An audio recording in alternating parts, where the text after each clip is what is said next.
Please stand for the flag salute. Ready?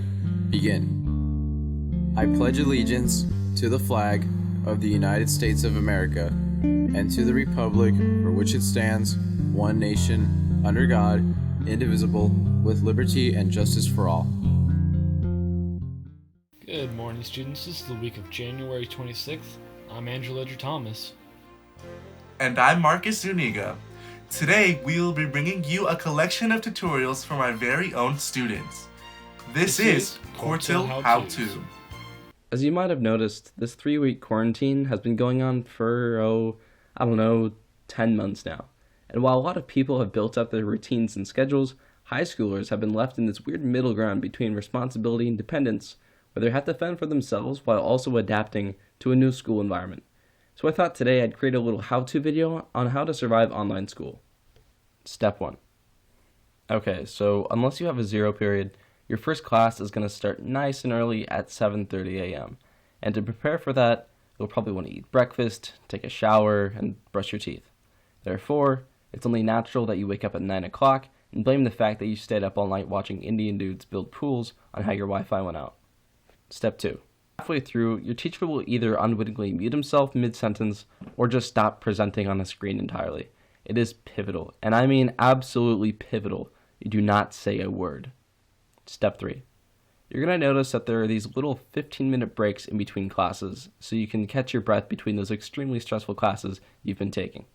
So between art and Algebra 1, make sure to take full advantage of your time and take a quick 2-hour power nap to regain your energy and focus. Step 4. Inevitably, your teacher is going to get a little lonely just talking to a sea of dots, so she'll probably call on a random student to answer a question. And, of course, it's going to be you. Now, we both know you are participating in a Final Fantasy raid and not paying attention. The key in this situation is to not panic. Just take it slow and answer the question. Yeah, I'm going to have to go with C. Kyle, I asked you what year the War of 1812 started. So, step 5 takes place once 12 o'clock rolls around and school is finished for the day. At this point, you're probably wondering, well, what now? And that's a great question. Anyway, guys, thanks for watching, and a huge shout out to all my sponsors.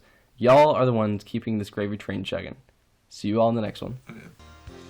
That was something nice to get us back into the school mode.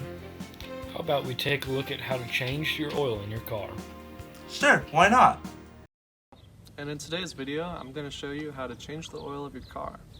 The first step is to find the latch which allows you to open your hood.